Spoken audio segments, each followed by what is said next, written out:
a message for my people. Nick Dad, baby. We the new label. Yeah. Come on.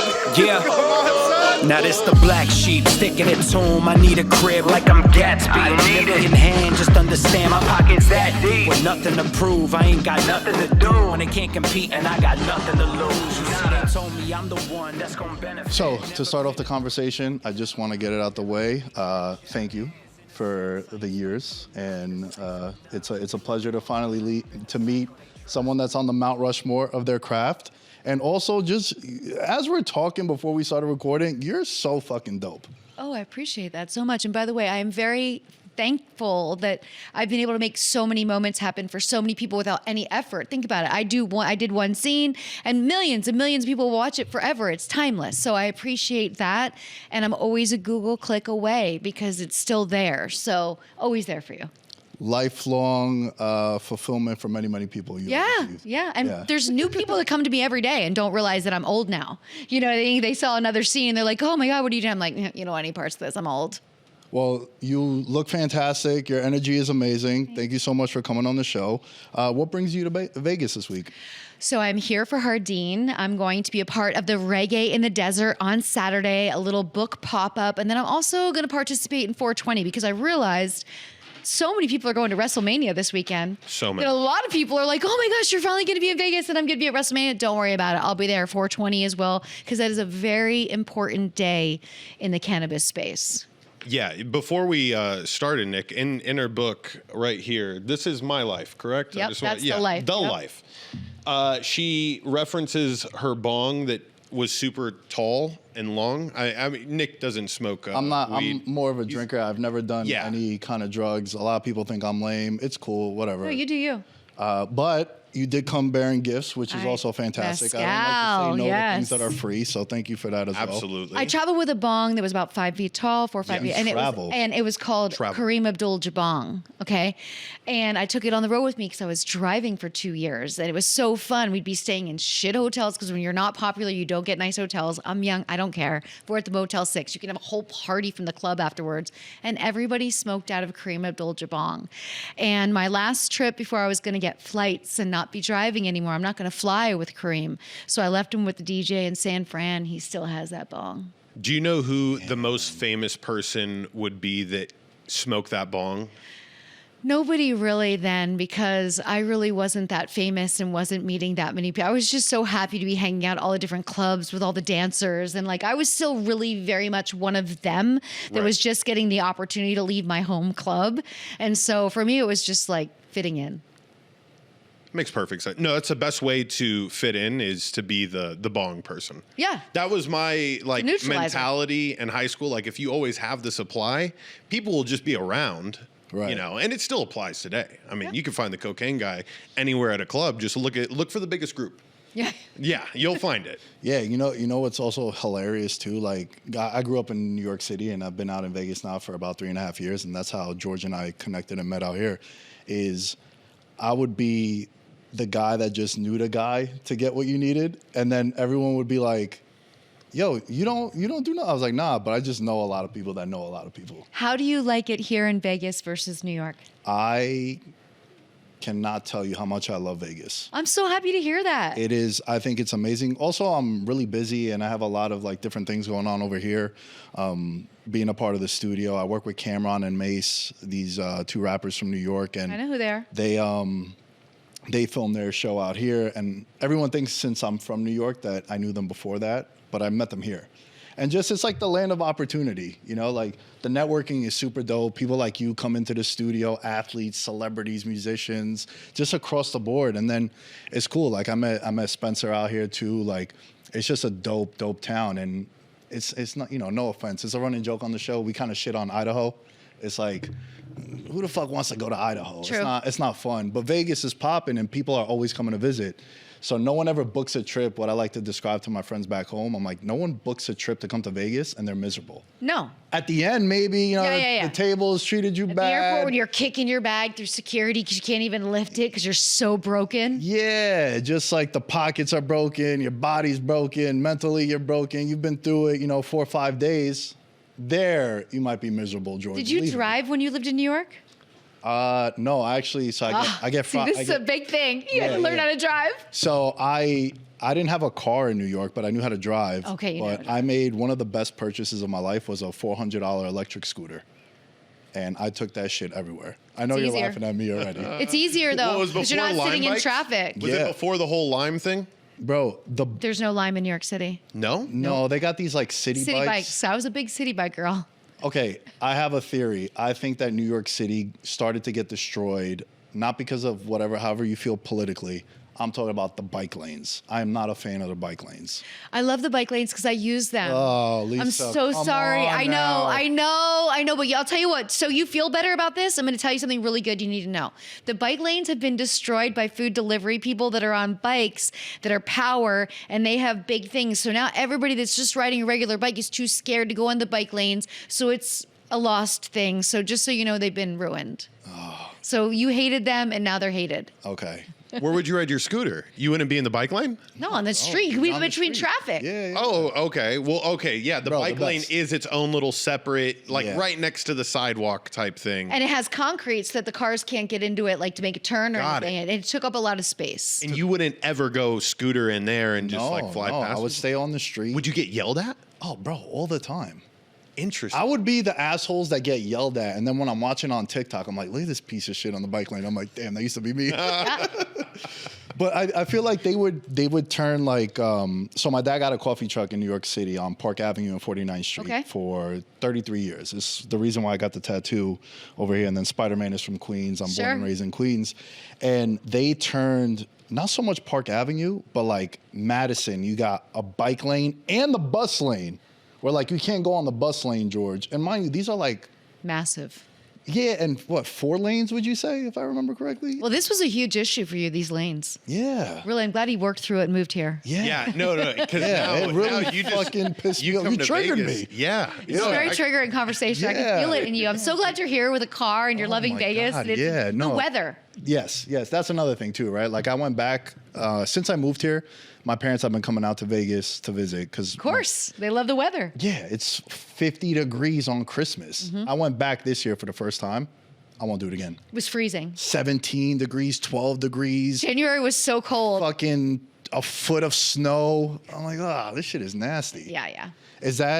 Are you born and raised in New York? I was born and raised in Pennsylvania, actually. So we used to go into New York City on a bus with my mom, my brother. We'd go to see a Broadway show once a month. My brother hated New York City. I loved New York City. I loved the noise, the chaos. And so it was always a dream to live there.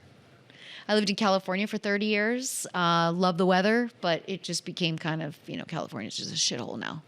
So you just love high taxes, is what I'm gathering too. Yeah, that's what I'm learning about myself. Yeah, another reason why I love Vegas. Also, phenomenal. Huge difference, right? It's like giving yourself a raise by doing the same work. Yeah, and there's more opportunity because more businesses are moving away from those high taxes. And also, my apartment that I live in here, George has been to my crib, and I got 2-bedroom, 2-bathroom. I'm paying $1,800. Oh my God, that's 10 grand in New York City, bro. Easily. Yeah, and you're not in a gated community. I never had central air conditioning until I moved out here. Like, my parents don't have central air conditioning. All my friends that come to visit me, Lisa, they ask me to pull up my lease because they don't believe it. They're like, no fucking way, bro. It's impossible. I'm glad to see so many people thriving out here because it adds so much to the flow of tourists, conventions, all the things that Vegas brings. And like you said, it's easier to get guests in a spot. Like in New York, it's so hard. Where's the studio going to be? Where are you staying? That's going to take me an hour. I don't want to take the train. It's a lot of slugging around. Yeah, the time is, the time kills you. The weather kills you also. Yeah. Even like, WrestleMania is here again, back-to-back years. I had went to the WrestleMania in MetLife, and it was Ronda Rousey was like the headliner. Dude, it was like a 7-hour event. That was what inspired them to go into 2 nights now. And leaving MetLife sucks. It's the worst. Like it's a 4-hour slugfest. The Ubers want you to go all the way over to there, so you're walking 2 miles to get to the Uber lot. The buses are all overpacked or breaking down. Like it's one of the reasons why it's easier to stay at a hotel out there and use the hotel, but it's not easy. I shit on MetLife. I'm a Giants fan. I'm sorry. Why? Well, I mean, Oh, she doesn't know. I'm a Cowboys fan. We're back. So We're back. You know is what? we Giants are. love to say that. It's just like my Dallas Cowboys. We love to say we're back. What makes you so confident, and who do you think you're going to go for in the draft? Because I do think a running back would change your life. I am pro not paying the running back. I agree. That's why you want the rookie. Get him yeah. on a rookie deal. Yeah. You're going to have him, 3 to 5 years before his career's over. And then we let him go, let him be someone else's problem. But how do you feel about letting Saquon go and he was still so good? I might be the only Giants fan in the world that was so happy. And I'll tell you why. Because we bet him to win Offensive Player of the Year. The moment, Lisa, that he signed with the Eagles, I would end every show like, yo, thank you for listening. And remember, Saquon Barkley's 30-1 to win Offensive Player of the Year. I was so sure because the scenario from one team to another. Of course, the line was so different for him. The line was everything. Anybody could have been dropped into that spot and done as well. But now you take a running back that is worthy of the work. He had been waiting to be able to see that daylight from the pocket and be able to make those breakaway runs, which he could never do in New York with the Giants. He could never do. The issue was never him as a talent. It was, to your point, it was the offensive line, and he was banged up. But now it's like, yo, he's not going to have 13 people at the line of scrimmage anymore. And that field of yours. More players complain about MetLife and the turf, that way that field is, and they all hate it. I describe MetLife Stadium as a giant air conditioner. It's a piece of shit. When you play Madden, and you do franchise mode, the first stadium that they give you, that's MetLife. There's nothing cool about it. Nope. It's in fucking New Jersey, and it's not a retractable roof. Nope. It's outdoor. It sucks. Everyone gets hurt. Yep. So the only thing that's going to stop the Giants from 13-4 this year, which is what I think they're going to do, is the blue medical tent. That damn blue medical tent, man. That damn blue tent. Let me check on him while he's in there. No, you cannot do that. Yeah. But I'm very, and you know, he would George would attest to this. I'm not one of these fans for any of my teams that comes in and says, we're winning a division. Same with me. We're winning. I'm very objective with my teams, but they check a lot of boxes for a team that it's the second year quarterback leap, new head coach. They lost a lot of professional bettors. The one thing they always look at is health luck and record in one-score games. Yep. Giants lost almost every game by one score. You know, regression to the mean. We saw the Pats do it. We saw the Jaguars do it. We saw the Bears do it. So, yeah, I'm thinking 13-4, Dart MVP, and you know, I'm a bully. Who's your team? I'm a Saints fan. Okay. And I'm sorry, reasonable. that's By the been way, tough we too. can win the division. I'm not reasonable? NFC South is no, the Eagles are going to win the NFC East again. Well, what do you think about all of the drama with the Eagles as well? We know that now there's an article out there about Jalen Hurts. Like, I don't think it's his problem. He's been to 2 Super Bowls. I think you got A.J. Brown, who is just not happy. And what do you do when you have a receiver? Like, to me, everything with a team is about chemistry. And as soon as you start getting this weirdness, get it done. Get it out of there. Do what you got to. Where's he want to go? Like, save some money. Yeah. But he, you know, players on teams forget that the game is not just about them. And it's always the wide receivers that have this diva-ish kind of thing about them. For sure. Your favorite team is the Cowboys. I think the Eagles are the new Cowboys. I agree. In the sense of like the dysfunction, you know, you got Big Dom, who is honestly. God, I love Big Dom though. That's Everybody loves so Big great, Dom. right? Yeah, it's a dope When he story. like goes to like a Everybody. Knicks game where he's in the city, everybody taps him up, and I'm like, ah, He Big gets Dom. the players out of everything Yes, the illegal that they fixer. do. Fixer. He fixes, right? So he's the true Italian mafioso that team needs. Great for headlines. I think that they understand the whole scope of it now. Like they used to suck at the headlines. Back when Andy Reid would, you know, keep the ship intact and everything was buttoned up, then you get the Doug Peterson era, right? Now, Sirianni, I mean, I've never seen a coach more on the hot seat with an equal amount of success, I think, in my whole life. Like, I would have to compare like NBA coaches. Sure. Because NBA that's how they operate. But Right. nowhere in the NFL are you going to 2 Super Bowls, like you said. And I read in the headlines the next week, He's on the hot seat. It's like, you could wait. possibly be fired. It's like, what the Yeah. fuck? Now, the Eagles definitely have better ownership and better management. Jerry is stuck in the past. If you watch the Netflix series on the Dallas Cowboys, I had a nice little cameo. There were some things brought up about the White House, which of course I cannot talk about because we all don't talk about. We don't talk about. We're friends with Michael Irvin. I talk to Michael Irvin. Yep, often, we talk regularly. Shout out to Mike and shout out to the White House. We love you. We'll always love you. The White House was an epic place in my young life, and it was before phones and people telling on people and this and that. But Jerry just is stuck in this trap.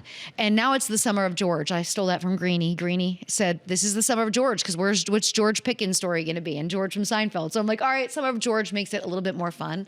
But there's always something. And it's like he wants to be in the media more than he wants the success for his team. That's the burden. But it's bad. But it's old media. Like the Eagles are the Eagles are TikTok. Cool. You're fun. So right. The Cowboys are Facebook. They're Facebook. You are so right. You might even be able to say what's one that Vine, you know, that went away completely. Damn. MySpace. Oh, I remember MySpace. No, it's the Browns, bro. MySpace. Yeah, they're the Browns. The Browns. You're right. Yeah, MySpace was dope. I remember MySpace. Like, people used to get so angry if you removed them from the top 8. Like, I didn't talk to, he's still my best friend to this day, Dominic, but like, I stopped talking to him. He took me off number 1, put me number 2, and I was like, You're very sensitive. Of a bitch. Yeah. Sweet in you. Yeah. Very sweet, sensitive. Yeah. Yeah. No, trust me. This is why the dynamic between us has always worked, is because I'm able to push back on him a little bit. You know, because Nick, when he does hit a lot of bets, big future bets that everyone's like, amazing. Is he the NFL futures guru? He's got a big year coming up here. Where it could be 4 years in a row of selecting either MVP, Offensive Player of the Year, or Defensive Player of the Year. I keep him humble. Yeah, and if I like that about you. When it comes to like NFL futures, Lisa, and like what team is going to be I had the Bears winning the division plus 600. I love the Rams. The Rams were losing games, and I'd come on here and be like, bro, they're the best team in the league. Like, what the fuck? And I'd get cooked in the comments, and then, you know, they're down to the Final Four. But if I just bet on futures, like who's going to win the Super Bowl, who's going to win divisions, I picked MVP 3 of the last 4 years. Amazing. If I only bet on that, I'd be way more successful. But, you know, I like doing the parlays, who's going to score touchdowns. Sure.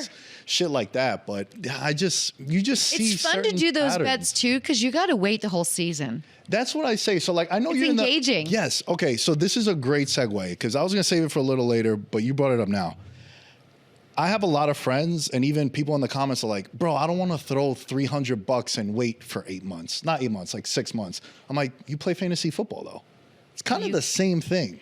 It is. You're working actually harder for it. But I mean, like, if you can't sit on that money, you shouldn't be betting if that's your problem. But if you can't have the patience, it's so exciting for each week to still matter because your fantasy football season ends before the season ends. And so you're still on the hook. You're still like, okay, or this close. Like, I do a lot of team totals before the season. I just like be like, all right, I think this team's going to, and I just going to look at it and I'll do like, and I just find it fun every week to pay attention to a team that I wouldn't care about. And that's the thing too. Like, I learned so much about the Rams and Bijan Robinson, because he was my pick to win Offensive Player of the Year, that Stafford was my MVP pick, 50-1. Amazing. Well, 45-1. We made the Man, trades. I thought they were pump faking us when they had him in the trailer, getting the cryotherapy in the oxygen chamber. I'm like, I bet you he goes out there and rocks this shit this year. Because remember, at the beginning of the season, they were like, is Matthews back going to be okay? Well, it's his wife. His wife went on the podcast. I know, Once your wife starts going on the podcast throwing smoke screens, you're at full NFL disguise. I know, I love it. Only McVay could do that. That's shit. like the game playing and the whole thing. You know what I mean? But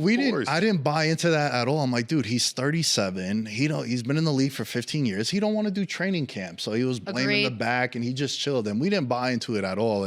And to your point, right? Like, you start rooting for teams or knowing so much about the team that I would never know of or really care about. I mean, I'm studying every backup running back for when my running back gets an injury so I can be on the waiver wire like that night. You know what I mean? Yeah. So I love that depth focus it gives you. I love that really digging into the NFL and other sports as well. I mean, last year the Nuggets won it all was what?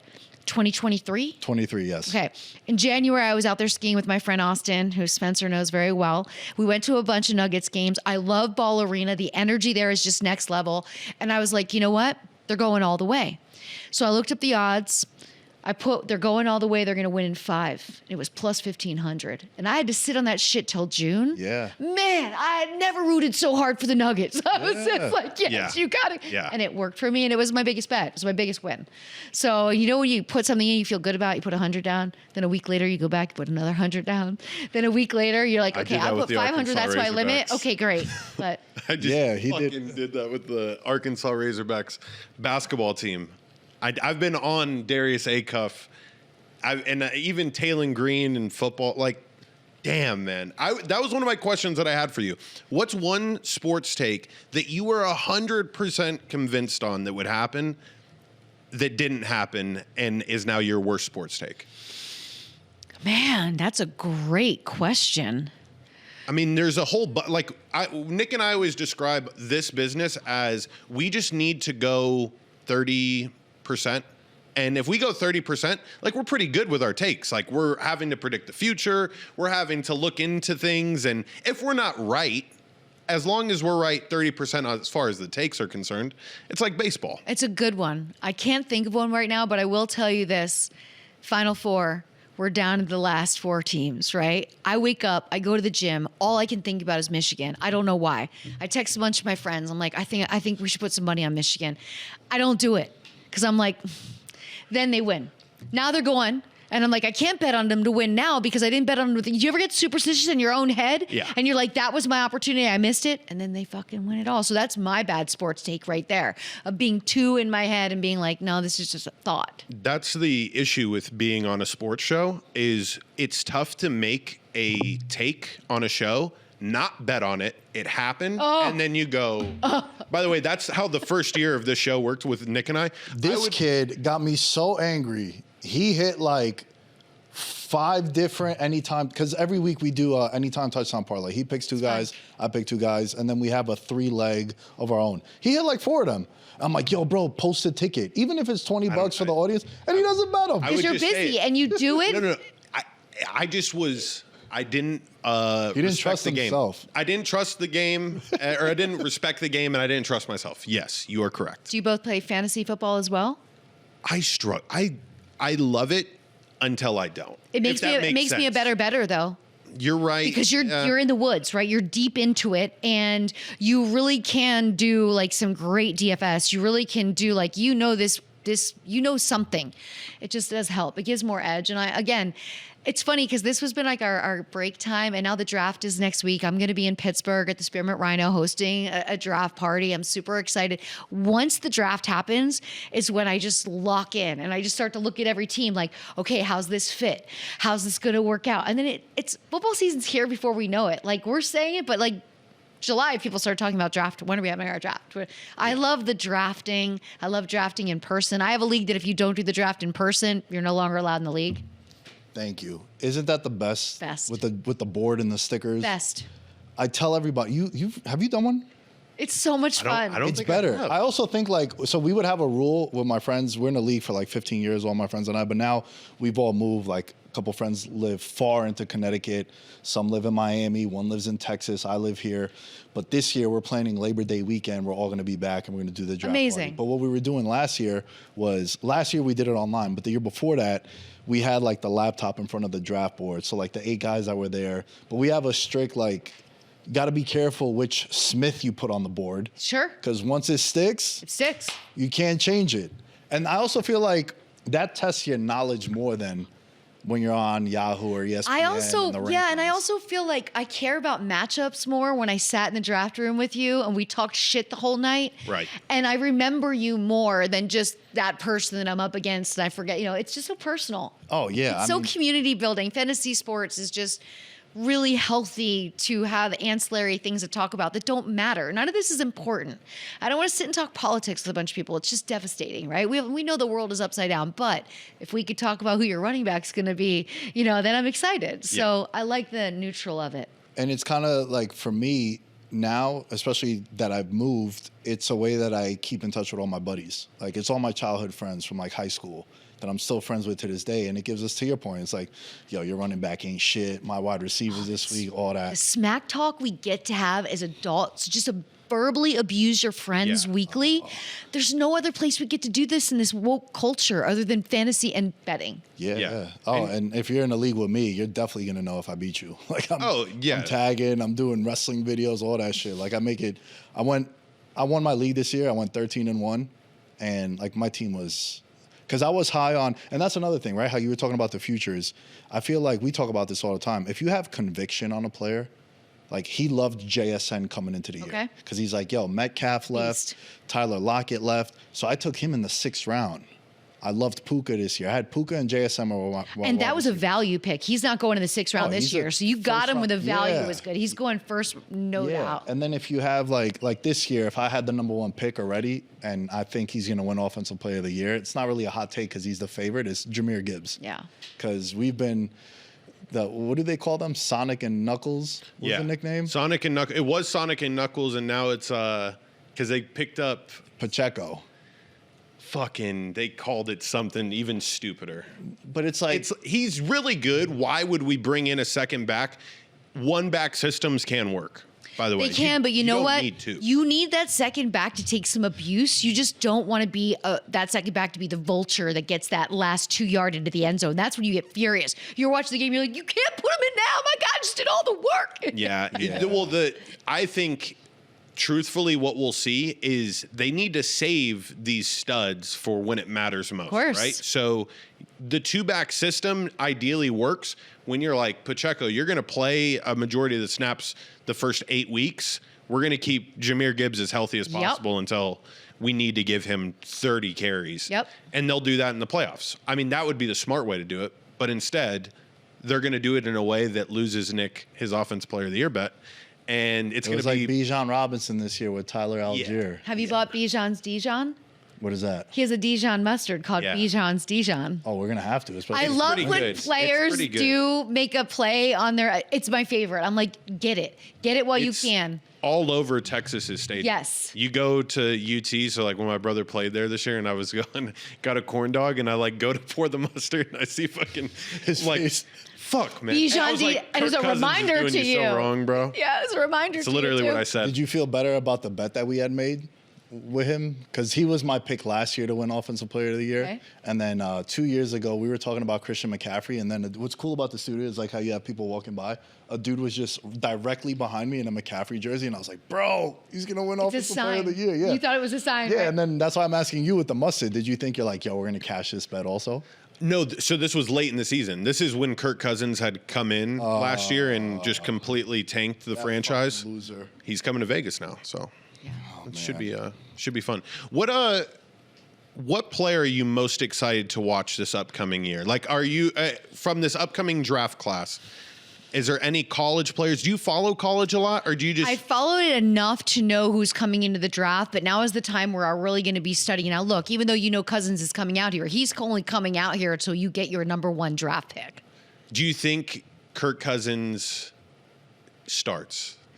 I do think he starts, but I also do think he's a good mentor, and I do think he's going to provide the system needed, and that's really important, right? And I think. Man, no one has done better making money in the NFL with doing less than Kirk Cousins, which is fascinating. But I do think you need him there. You don't want to put a rookie out there. You want to save your rookie. I agree. And I think, we get Fernando Mendoza coming in here. And I think he is just a remarkable young man all the way around. And remember something, when you guys went through the Henry Ruggs situation out here, that was just a reminder that it takes a special individual to live in Vegas and not get caught up on the wrong side of things, right?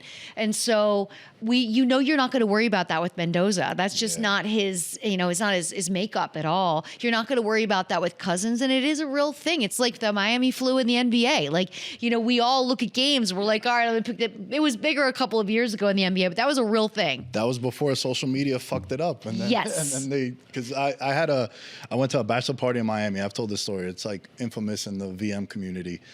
11 actually reposted it on their Instagram. That's how much like it kind of went viral back in the day. But long story short, we were at a bachelor party and the Nets were playing. And I have a couple of friends. I've been going down to Miami since I was young. So I had a couple of friends that now work at 11. And they were like, "Oh, you guys here? You guys are from New York?" We're like, "Yeah." "Are you here for the Nets game?" I was like, "No, we're here from my buddy's bachelor party, whatever." The degenerate in me, Lisa, immediately, I'm like, "Yo, why'd you ask about the Nets?" She's like, "Oh, they just left the club now," and it was 8 a.m.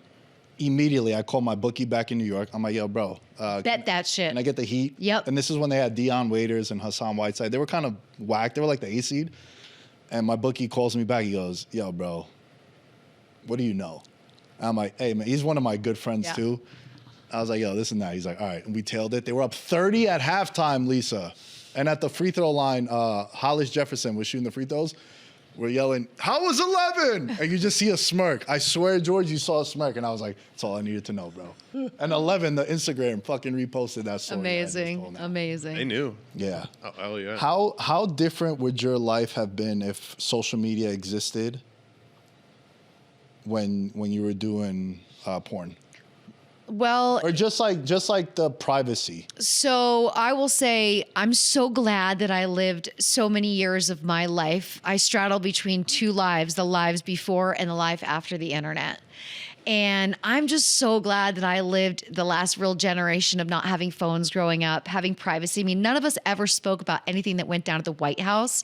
And I never knew that I was going to be in Michael Irvin's segment and I was going to have another segment. I never knew Jerry was going to give the green light to this because we never spoke of it.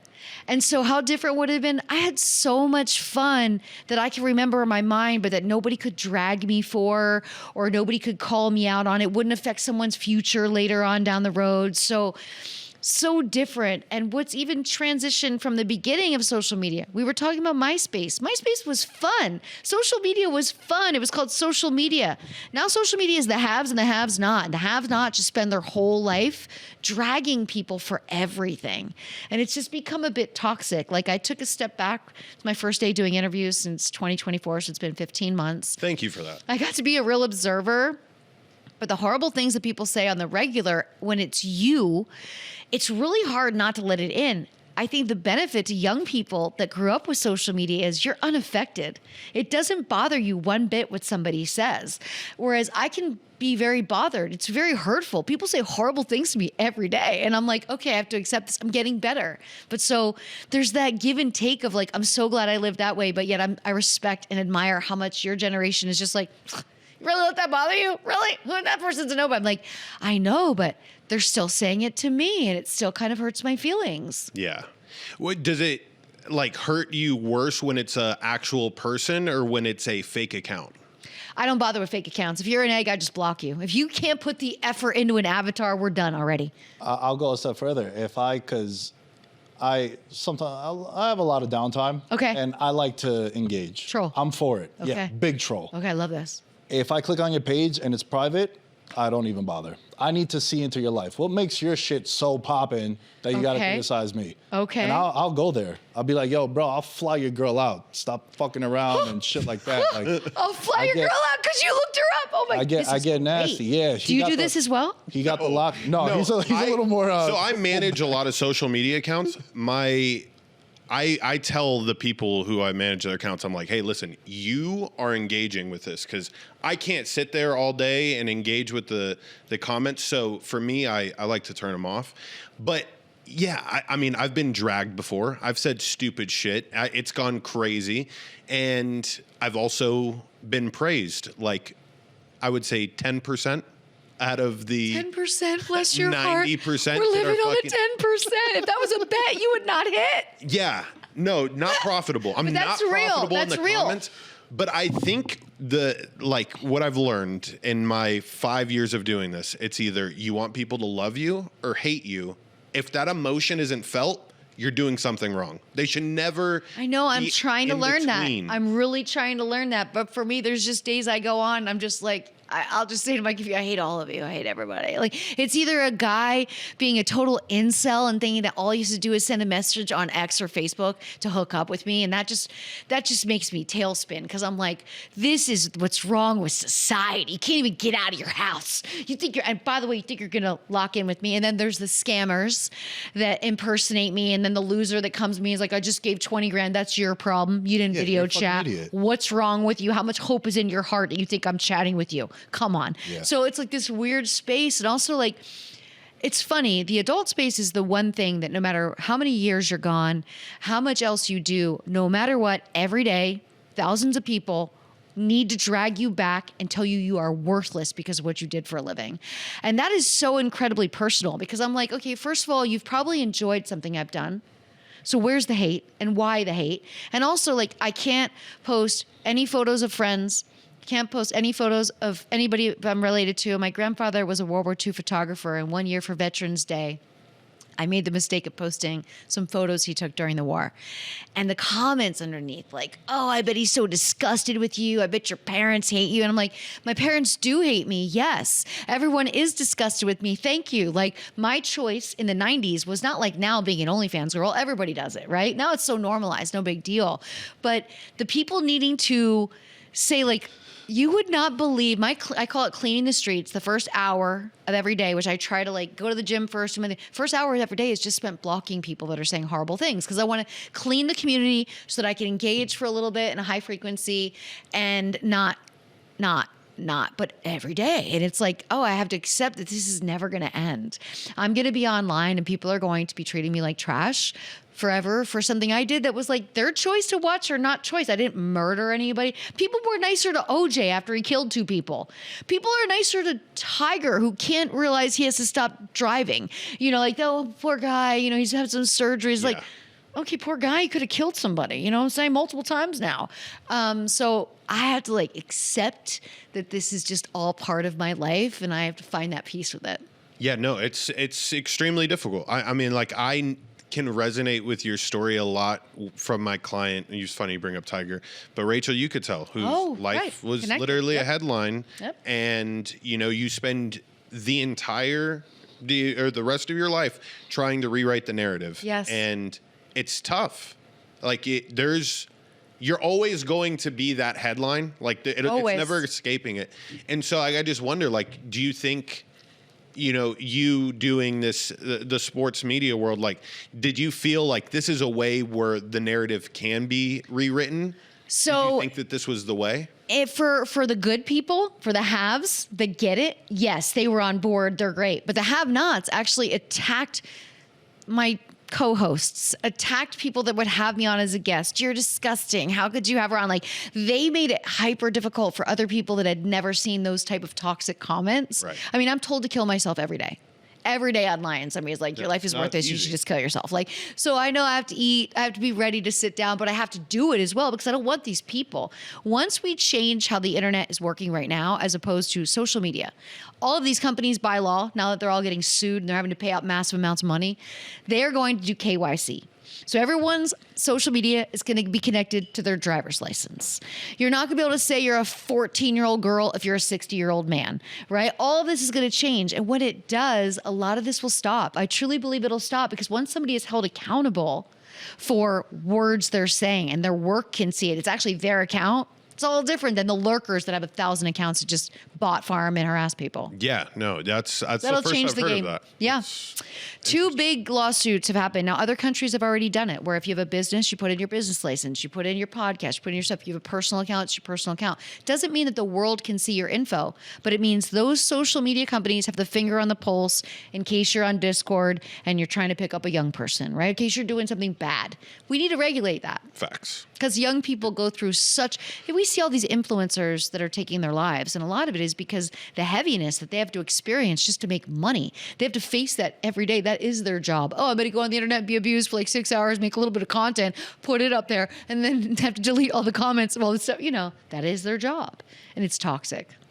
Yeah, I mean, you saying it, I think just helps it put it into perspective a little bit more for me. Because, yes, we do get negative comments, far and few between, right? We don't have there's a constant state of, I would imagine, the anxiety that you feel at any given time reading those. Like, I mean, I really do feel for you. Like, that's terrible. It's part of the internet. And you have 4.5 million followers. On Instagram, I have 10 million across my platforms. So I have to deal with, I'd say 10% of them are awful. It's a lot of work every day. Yeah. Have you hired somebody to help you out with it? I had someone cleaning the streets for me for a while, but then I decided to scan through and start doing it again myself. And it's been good for me because I'm trying to retrain my brain to understand this shouldn't matter.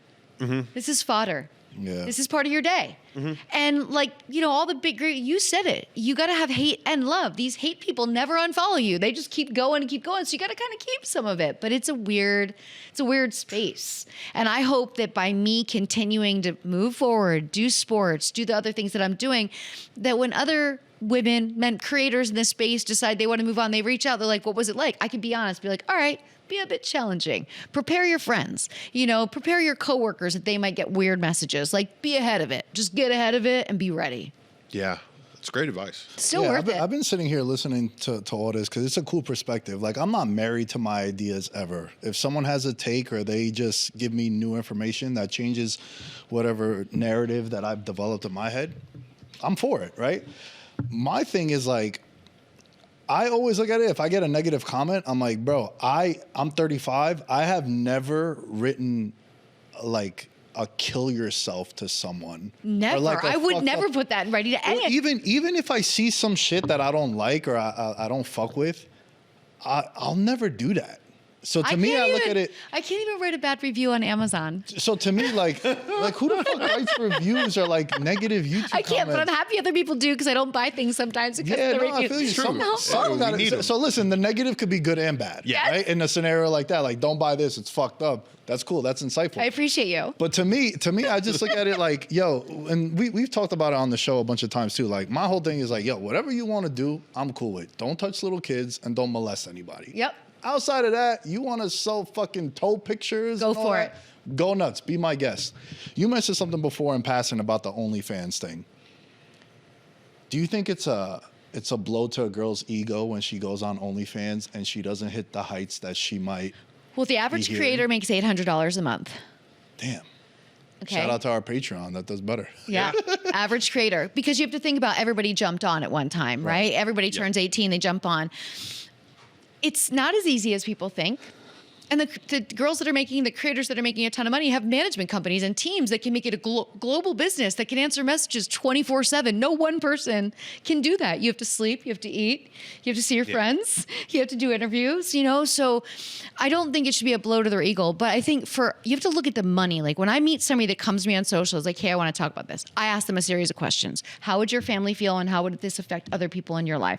Oh, I'm not going to tell them. They're going to find out. That girl that hated you in high school, she can't wait. She's printing photos and delivering them in person to your parents. So are you ready for that? Secondly, what is the number you want to reach to point to say, this is my goal, then I can invest this money properly and then move on to my next walk of life. That was my thing. I had a number. I'm going to stay in the business till I reach this number, I'm out.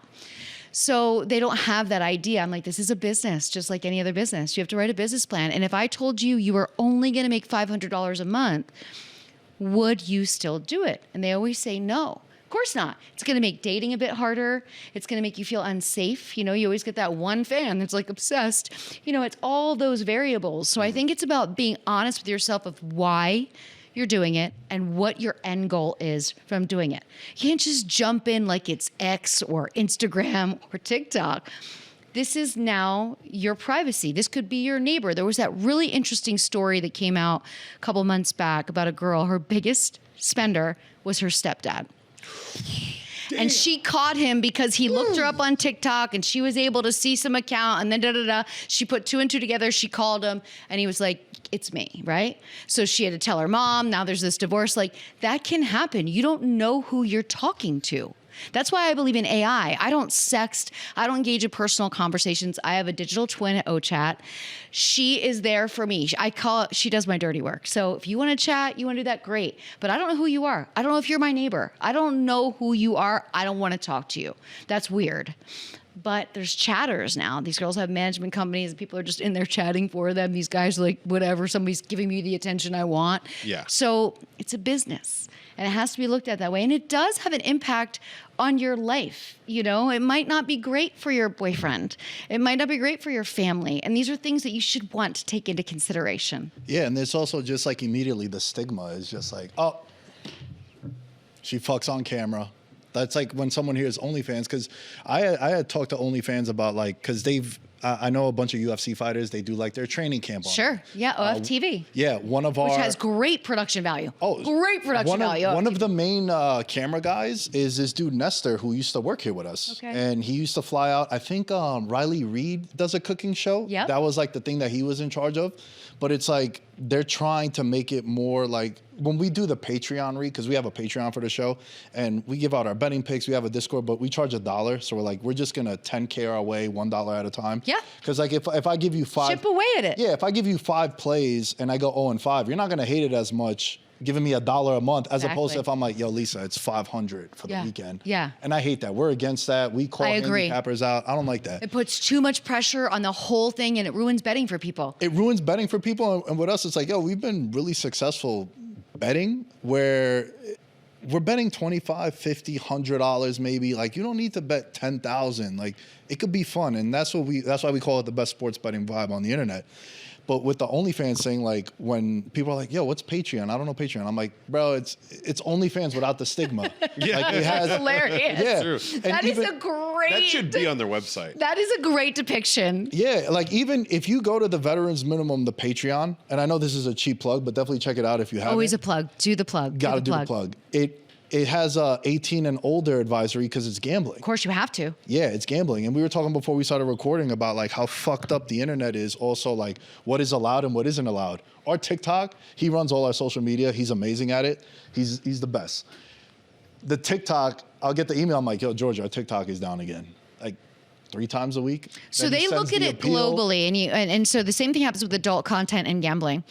If there's states where it isn't legal, you're smart to the 18 and up, but if there's states where it isn't legal and there's countries where it isn't illegal, if they're scanning with AI and they're looking at that mass, that's why it gets taken down. Mm-hmm. It's such a bizarre thing because people do way worse stuff on there. And I have a friend that is a cannabis shop in Staten Island, and I was helping her with her social media, and I realized the cannabis space is the same thing. Instagram takes your stuff down all the time. TikTok takes your stuff down all the time. I'm like, this is a business, guys. She has a business license. Like this is, but it's a weird kind of thing. What's allowed and what isn't allowed. Like, you know, we tell someone to put a 4-leg parlay, our account gets fucked up, but you keep scrolling. There's a drive-by in LA. Yeah. Someone getting gunned down in the Middle East. The school is as long as it has the Daily Mail it's fine. symbol, You're so right. You'll get away with it. You want to post something wild, just put the Daily Mail thing and you'll get away with it. So true. You had mentioned like saving up the amount of money that you had in your head. Was that your I've made it moment in your career? Or what was your I've made it moment? I would have to say Palin was my I've made it moment. Sarah Palin. I write about what it was like to play the role on Who's Nailin' Palin, play Sarah Palin in the life. And it was because we weren't doing as much international travel. We weren't getting flown all over the world. But when I did Palin, I got to go everywhere for like a year. I mean, I went to Finland for a week. I went to Budapest for a month. I went, and all these places were paying me to go, and I would wear the suits. I would do these interviews, and there'd be a translator. I was like, to me, getting to travel globally on someone else's dime, having people doting after me, having a translator with me. They would always, what food do you want? I'm like, well, this is just awesome. I get to be myself and have fun with this, and I'm going to see beautiful places. And whenever I travel internationally, I still do this. When I get paid to do a gig, an appearance, whatever, I have to stay 3 to 4 days after because you've made friends by then and you can just go out and live the life of what it's like. And I remember going to Finland. I stayed for 4 days after, and I'm like, I just want to do what you guys do on your day off. And they just go to a rock park and drink and smoke cigarettes. And I was like, that's what I want to do. I want to know what it's like to live here. And those experiences are so priceless. And I'm so glad that I got to meet all of these people over the world. So I think international travel, I filled a passport over Palin. Had to get a new passport. International travel speed is like, okay, I think I've made it. I filled a passport. Life goals right? would be to like fill out a passport. Because you always look at it, you're like, why the fuck do they give me 45 fucking pages on this thing? And so, you know, when it's full, I'll tell you how it happened. I was coming back from a trip, and I had an Australia trip like 3 days later. I was coming back from a trip. I get to LAX. Of course, our TSA people are awful. And when you go to Europe, it looks like a Brazzers set. They're all hot. They all smell good. They're beautiful. You come here, it's like, I've been wearing this uniform for 4 days, and I hate you. And the guy grabbed my passport, went in his drawer. He got out a hole puncher, and he punched a hole in it like they do when your driver's license is no longer valid. And he slid it across the table, goes, your passport's no longer valid. I looked at him, I go, why? And he goes, you have no pages left. And I looked at him, I go, that is a life accomplishment one day. I hope you achieve, young man, but that is not it. But you could have warned me, because I had to pay like $600 to get a last minute 24-hour passport to go on my next trip, which was stressful. Crazy. They can't just add pages? No. Once they punch a hole in it, it's done. And he was so annoyed with it. I remember leaving the airport that day and thinking, oh my gosh, this little career of yours filled a passport and you never bought a flight. There's something to be said for that. The miles that I acquired on all those trips, that was really my I made it moment. Sitting at dinners with people speaking all these different languages and getting little bits and pieces and thinking like, I'm a small town girl from Easton, Pennsylvania. This is unbelievable. I'll never forget those dinners. I'll never forget meeting people. Stories like this is why you get the hate comments.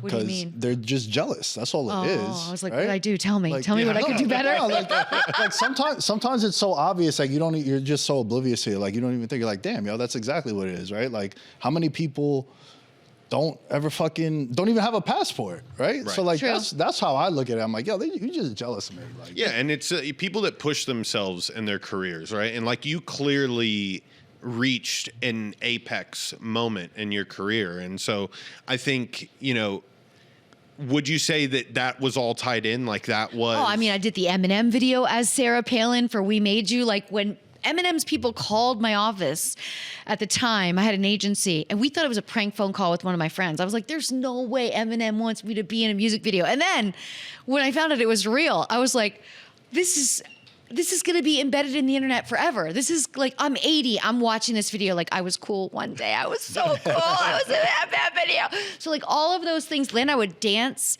coming out to that song in the suit that I wore in that video. And like people would go mad. Like that was a real high point for me. And at that time I wasn't even counting money yet. Like I was saving for my goal, but I was so excited at the experiences I was getting to have. People inviting me to go. I mean, I've been in Australia now 13 times. That's incredible, as myself, as Lisa Ann, just going to stand at the convention. Like, that stuff was just a gift, and I'm so grateful. Oh, fuck yeah. That's dope. Like, that's what I think, like, a lot of the hate comes from. Like, happiness? Yeah, like, people are just, again, like, no one happy says, like, bad shit to you. You know what I mean? Like... It's true. They don't have hobbies. That's why I call them the haves and the have-nots on the internet. Yeah, for sure. Good way to break them down. One popular conversation that we've seen is like addiction, right? Like everyone has vices, all sorts of vices. I actually think, me personally, and I would love to get your opinion on this, I think gambling might be the worst addiction. It's the one where, like, hypothetically, we go to the craps table, I could pay my rent. I could also lose my rent and fuck it up. How do you feel about, like, porn addiction? And then, well, let me just ask you that. How do you feel about when people say, like, there's a porn addiction? I think we can be addicted to anything. A girl could be addicted to shopping. There was that great movie about a shopaholic, right? She was so cute. Like, she spent all her money all the time on things she didn't need. Whatever it is that you lock into and you can't pull away from, porn is very different because people don't realize what they're getting really addicted to is similar to betting, is the dopamine hit. Yeah. It's the dopamine hit that gets you there. And I think what happens with young men that watch too young, none of us created content for anybody under 18. And so now to know the average age in the US is 10. And we have more virgins in the US than ever. Well, why is that? You start watching something, you start obsessing on it, you get addicted to that dopamine. Why are you going to leave your house and go meet a girl? You can get that all at home. And so I believe that that addiction can be a bit more toxic. And also, it's like the girl that's addicted to social media that doesn't realize that every girl is retouching her face, and then she thinks she's got bad skin, and then she gets addicted to plastic surgery, and then she does all these things. Like, it's how you spiral from it. But I really believe the conversation, I believe there should be porn literacy in school. I've spoken at the Oxford Union in London on this. I spoke at Temple University 2 years on this. I think it's very important for young people to understand what they're actually watching, that we're like stunt people, right? This isn't stuff like, when I get a bunch of 10 and 11-year-olds that run up to me at the airport, this is a very common thing. They're so young. They're right away like, oh my God, Lisa Ann. First thing I say to them is, so you know, all the shit you see me do, don't ever expect some girl to do that for you. Okay, I got paid a lot of money for that shit. And I break it down for them. And I want them to understand it's not real. You know, now we know this generation is trying to cancel anal. Like they're young, they're canceling it. Like the girls are like, we're canceling this. None of us are doing this. And Insane. I'm like, wow, this is wild. But the young men are watching all the content and they're like, no. That's a regular. We want this. Like this is a thing, but we don't know how to do this. So I think the addiction with that is just different. And it's also very isolating because betting is kind of fun. With your friends. You're going to talk about your losses. You're going to talk about your wins. You're going to bring it on the show. You're going to tweet about it. Are you really going to tweet about the scene you just watched? Are you really going to go to your friends and be like, man, I watched this kitchen scene and the girl with the guy, and then, you know, you're not. In high school, I have to admit, I did this. I think high school is the age where it was cool. I have told this to Nick. I was like, in high school, I can name the top 10 on the list because that's just what high school boys' locker room talk was. And so, like, I think it does. It was happen, also Brazzers, all those fun scenes. Right? So, like, we're a part of the generation where it's like, okay, now this is on our phones. I don't need the fucking VHS or the DVD machine. I don't need mom and dad to leave so I can go and make sure that I put the VHS back and I set it back to 22 minutes so then that way... Rewinding it specifically was so important. So important. Yeah, because if they tossed it in, they would know, oh, somebody's been watching this. Yep. No. So we come from the generation where it started. Yeah. Like, this is how it starts. It started, and I really think that if you have 10-year-olds coming up to you, which, by the way, when you said that, I mean, my jaw kind of dropped because... It's horrible. I won't take photos with them. I won't take photos with anybody under 18 because then what am I doing? Yeah. You know, they're like, let's get a photo. I'm like, no, I just can't do that. I could run the risk of somebody putting this on the thinking I did something awful. But also, it's the amount of hours. So there's healthy consumption and there's unhealthy consumption. When your parents were going to a store to get a VHS and bringing it back, this was a special event. It wasn't something every day. Young people are now watching 7 days a week. They're clocking more hours in a week than people were clocking in a year when they had to go to an adult bookstore. Because you had to walk in with your ID, you had to face somebody, you had to bring that brown bag out of there and take it home. You know, you were either renting it or you were buying it. It was a different experience, which made it feel more special. We're hearing a lot of talk right now about sports betting and people crying the fuck Blue River, like, oh my God, I lost 10,000. These houses should be accountable. No. I don't go online and spend $10,000 on clothes in one night because I feel like it, but you gamble away what you know you can lose. So I believe pushing against the betting houses, it's like, no, it is a personal responsibility to know what your budget is. And if you don't know your budget and you lose more, it does happen. I have never played tables. Ever in my life. I've never played craps. I don't know how to play blackjack. I've never done 21. Coming from an Italian family, you know, my Italian uncles, they all gambled. They would all fight over bets. It was an ugly scene. The bookie, and I was like, I just don't think this is for me. Yeah. But they're two similar things. But I think the adult, it's so isolating, and it becomes such a constant, and then they can't get away from it. I mean, half of my messages on OF for the library that I use for the content that I already produce, that I just don't create anything new for, half of them are virgins asking for me to take their virginity, and I'm like, bro. You'll be a virgin till you're 50 if you keep texting girls on the internet. No one's doing that for you. You got to do that for yourself. If you can't make the first one happen, it's like your first bet, first hit. You can't do that, then you're never going to win again. Yeah, no, for sure. I started laughing when you were talking about the VHS because I fucking crashed a bunch of family laptops where like I would make like World Cup '98 highlights and it'd be fucking just porn in the folder. Because too. back then viruses did come from it, right? That was a real part of the conversation. We're like, who got the virus on the work computer? Were you looking? I'm like, how did that happen? I'm not bullshitting you. On our relationship, I've never watched porn on my laptop because I'm afraid. My phone and iPad, we firing away. Yeah. And also you in particular, why I think you're such an icon also, like I said, I'm 35. Whenever I'll make like a joke or like your name will come up in something, I'll be like, yo, Lisa Ann. Like I told some of my friends, I'm like, yo, Lisa Ann's coming on the show. Shout out to Spence for putting it together. I have one friend that's like, yo, who's Lisa Ann? And I'm like, come on, bro. You're 37. Let's not get Maybe crazy. He's into blondes, though. Like, if you think about it, he might be a straight-up Alexis Texas girl guy, you know? You're on the Mount Rushmore. Were you talking on the phone with him, or was it in person? No, it was like, I do jujitsu. Oh, okay. So, like, with all my friends and after. His girl could have been, nearby. Smart. Speaker, Smart. You know? Yeah, Smart. yeah. I have no clue. So, you were talking about, like, Twitter, right? How do you feel about... You were talking about DMs, right? And, you know, I pulled up a couple of tweets here where it's like... true heartbreak isn't your girlfriend breaking up with you. It's your favorite porn star calling quits. True heartbreak is finding out Abella Anderson retired from porn. She had so many good years left. If it wasn't for porn, educational, I'd probably never know what a compilation is. How do you feel about people? That's a great one, by the way. How do you feel? I love people learning stupid shit through other stupid shit. Yeah. That's so great. So, like, how do you feel about tweets like that, or just like DMs and tweets you get from fans? Okay, I don't answer DMs. I gave that up years ago. By the way, full disclosure, these are all my tweets. Okay. I find all of them hilarious. I don't mind any of that shit, but I will not go in the DM. First of all, that's what paid platforms are for. You sign up, my Patreon, your Patreon, you know, right. My OF, your Patreon. But I will say, sometimes I'll just sit and read and I will giggle. Like, people are funny. Like, that's a funny tweet about compilation because I don't think I would have known if it wasn't for Gonzo scenes getting all put into one thing, and then they get to reuse our scenes different. Like, oh, it's just this kind of a comp. But, you know, I find it entertaining, and some people can really hit me right on social media. So I don't want to say everybody's awful. And the people that hit me right really make me laugh in the little things that they'll say. And when I meet somebody for the first time, or it's our first interaction on social, and they say like, thanks for being there for me, you know, in my formative years. And I'm like, man, I'm glad I could get you through it, man. I hope you make good decisions. And I hope you're fussy. And I hope your girl's hot. And I hope I set good standards. You know what I mean? And so I go back and forth with them like that. And that's always a sweet thing.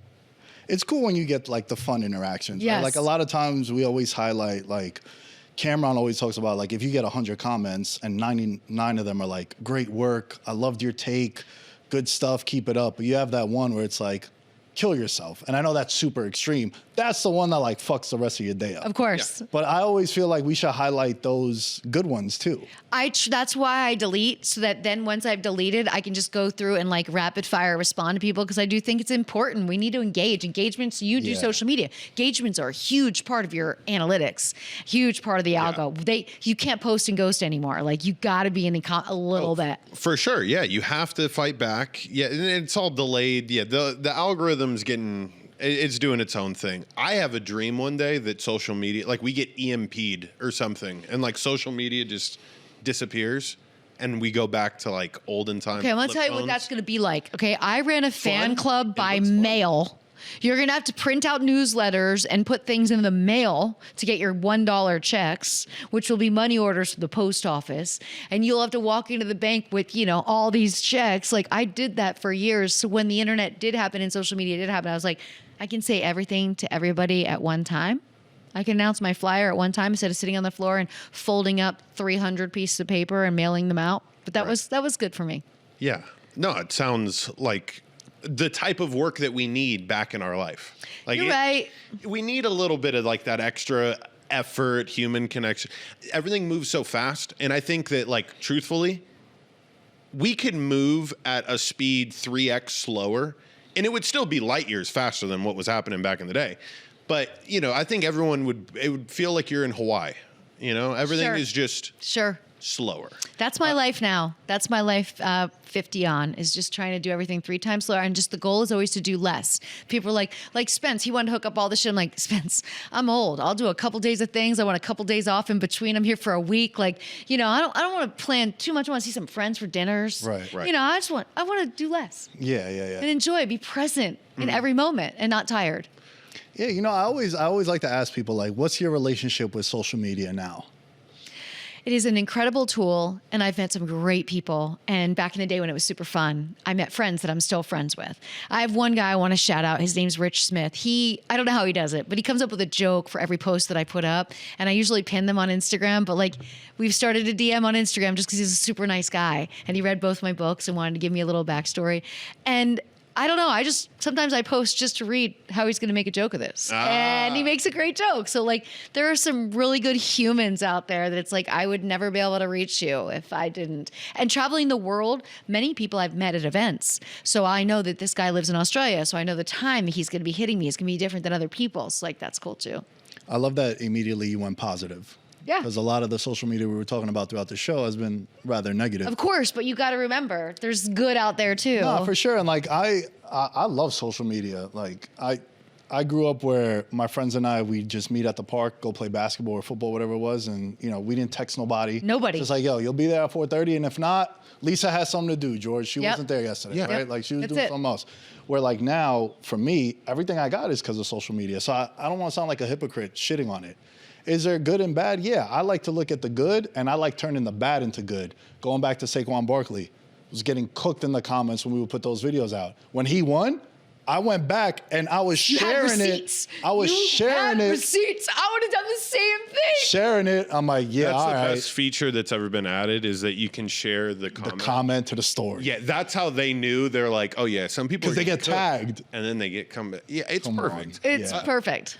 I wanted to ask you, what skill from your past career actually helps you now in this part of your career? This is a great question. Logistics, baby. Most people don't realize the logistics involved in being a traveling creator or being on the go. Example, tomorrow we are going to shoot some content at the Lion Sanctuary outside of town, the Habitat. And I'm going to Pittsburgh a day after I get back from here for the draft, and I realized I want to have some books there. So I had to bring the books with me here so that we can ship them from here, because I didn't want to ship them too early to there because you have to ship them to the hotel and at the club. Like logistics, like being able to look ahead, being able to look at the whole year and going like, okay, I'm going to be traveling in these months. August, I don't travel because I do nonstop draft orders on Cameo, and I pull them out of my Fleshlight. So I took the contents out of my Fleshlight. I put all the names in there. I tell this whole pitch. You guys are deep inside me right now. What's it feel like? I do the product knowledge. Like, I make it super fun, but I can be doing 10, 20 of those a day for a month. So that, being in the industry and knowing the peaks of when you were earning more on the road as a dancer, when it was slower on the road, what cities you don't want to travel to in the winter, like being able to take a bird's eye view of the world and say how I'm going to plan out my year. Like, I would have never gathered that skill like I did if it wasn't for being in the industry. Like, that was very helpful. Always planning ahead, always like, okay, when am I going to get my nails done? Everything's got to be pristine. Like, that was a big thing to me. So I love that I learned how to do all that. Now, I am just meeting Spencer for the first time. Okay. Is Spencer, is he like one of many people that help you out with things, or? He's my friend. So like when I'm here, we'll do things here, and then I'll have people, like I have a girlfriend in New Orleans. I have a friend in Denver. So I try to keep things local because it's less people for me to fly in and then have to pull them out of their lives. We could just do things for a couple hours a day, but it's great to have a different network. Yeah, no, that I always wonder that because, like, God willing, things blow up for us. I take these little nuggets and I'm like, okay, we got to start having people in different cities. It's so helpful. Yeah. And also you get to keep some money in each city. I've always believed when I've traveled and earned that I should spend money in that city. You should do a little donation to a local charity in that city. When I danced every week, I made a local donation. I would go to the club. What's important here? Now I donate blood and platelets. So I'm giving, good stuff to other people as well, which is something you couldn't do in the industry. You can't donate blood when you're shooting scenes. Like, you have to wait like 2 years and all this stuff, but I did it.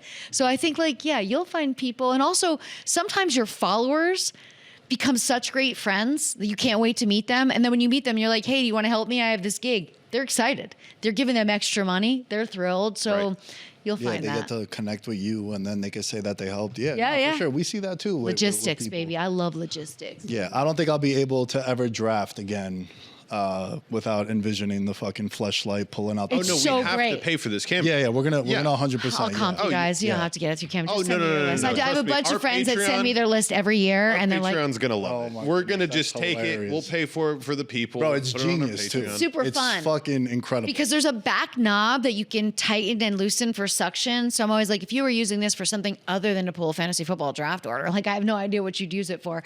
And sometimes one will get lodged back there, and I'll ask like, is this right that Chris would be lodged back in here for the longest? He wanted to stay deep inside me the longest. Like, it's become my thing. And I started it back in 2017 when Cameo started, and every year it's built.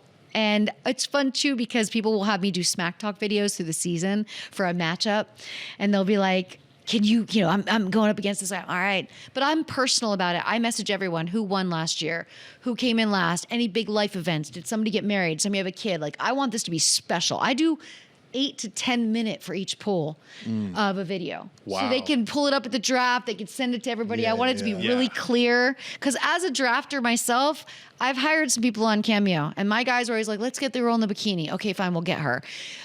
We never know what our order is because she doesn't do it with any precision. She throws it on the floor and she doesn't do a recap. And I'm like, man, what did she say? You know, and I'm so mad. Struggling. Like, I got one more question for you, and then I want to talk about Diana Rossini, the scandal that's going on with Mike Vrabel.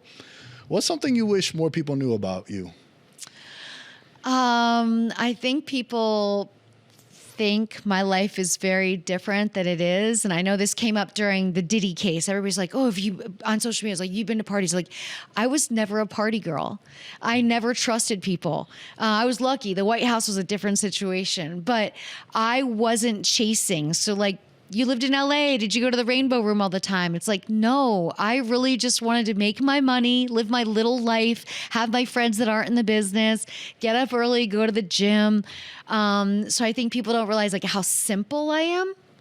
I might look complex, but like I know everything I'm making for lunch and dinner for like a week when I'm home. Like I love to cook. I love to be home. I love to take care of my friends and wait on people.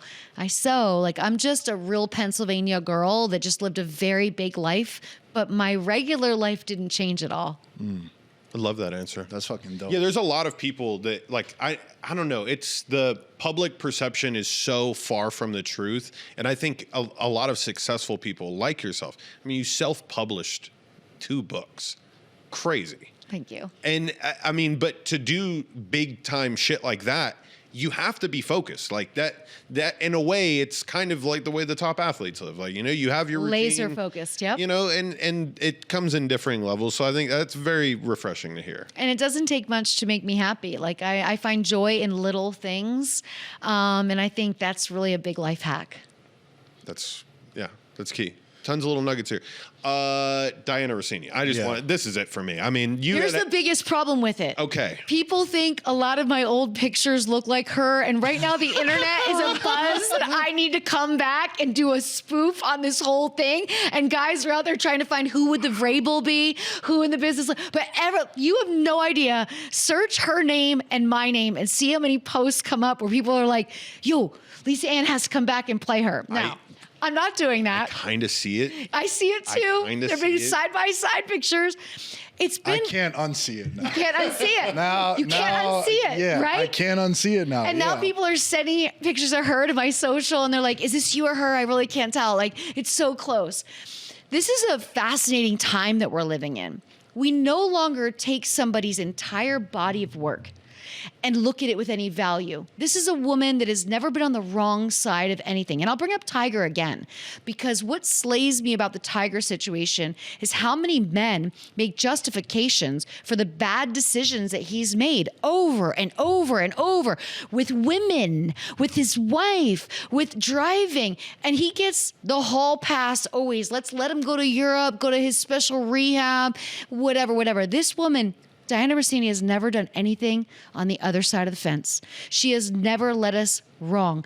And to think that I believe I don't believe that there's something going on behind the scenes there. I just think we get comfortable with each other. We get to know each other. They see each other regularly. She's been such a great reporter. I've loved following her. And from her resignation letter to see that she's just accepting defeat so her family can stop dealing with this. And then it puts Vrabel on the spot. Now, what's he going to do? Does he have to make a move, or do they have to make, and they're investigating her. And it's just like, can everybody just stop and just look at the overall body of work and have a little bit of empathy for what you're subjecting someone to? You are accusing somebody of something you don't know. Like, I respected that Portnoy didn't cover it on Barstool. And people were attacking Barstool for not covering it. He's like, we don't really have enough information. Like, this is not the right thing to do. You could acknowledge, and they would acknowledge it, and then they realize that this is kind of just like going to be an ever-evolving story, and then they back out. I mean, I know everybody knows they're big Patriots guys over there at Barstool. Yep. So, I mean, that's one thing, kind of keeping the shield as clean as possible. Do you think this was a targeted attack? Who takes photos like that? I mean, you've been in the press and everything, right? You know how paparazzi works. The thing is, you can sell photos for so much money now. Right. And so I feel like everywhere you go, somebody is trying to get an incriminating photo of you. If you are in the spotlight in any way, somebody's sitting at a restaurant going, I think that's so-and-so and so-and-so in this shot. And then they can sell it for $25,000. We put a bounty on celebrities' head. And this woman is an educated reporter.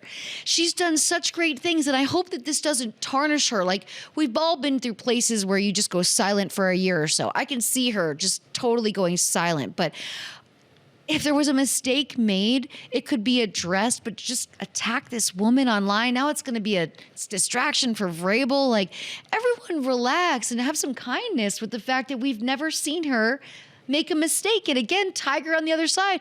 We will let an athlete beat up a girl in a bar. Remember, Tyreek Hill's draft, 2019. I was in Philly for the draft. They played the video of him hitting that girl when he was getting called to get drafted. And I'm like, we accept this, which we can actually see video evidence. This is awful.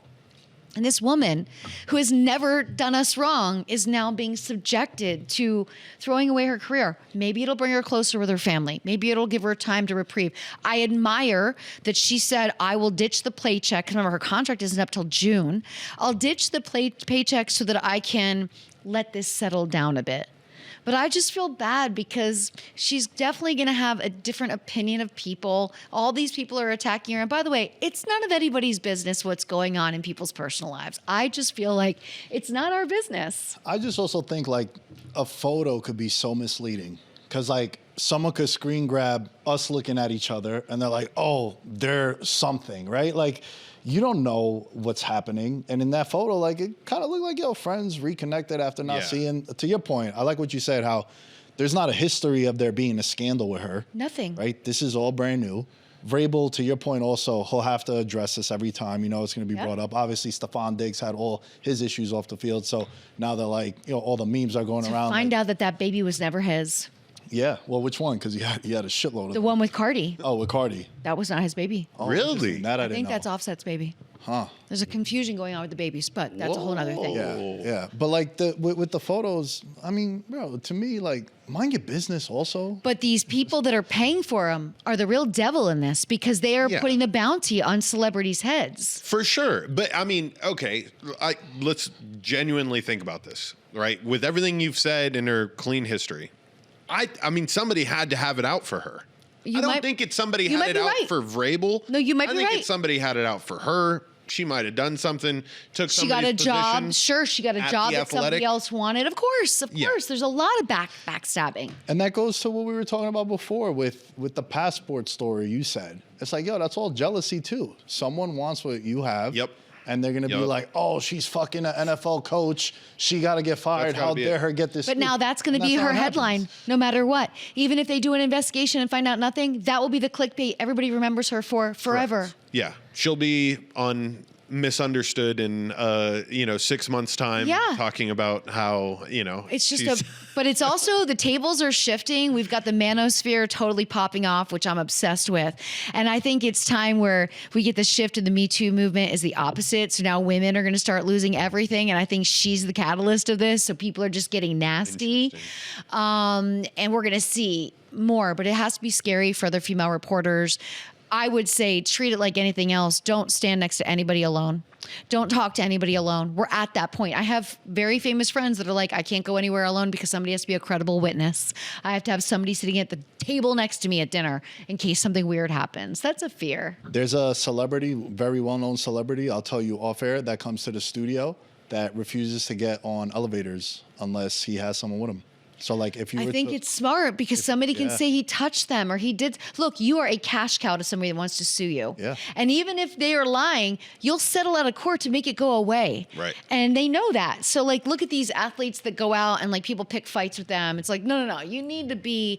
But for Diana, I really enjoyed her work and I hope that mentally she powers through this and it doesn't have a lasting impact on her family and her marriage and her success because she's been a rock star.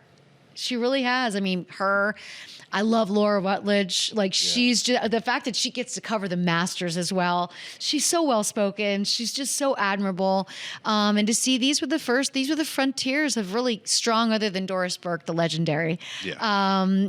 These are important people in young women's lives and they're being emulated by young women. Yeah. It's so calculated off-season, NFL off-season, right? This could be just another way that the NFL dominates the headlines. Fodder. What does everybody talk about today? This Diana Rossini-Vrabel thing?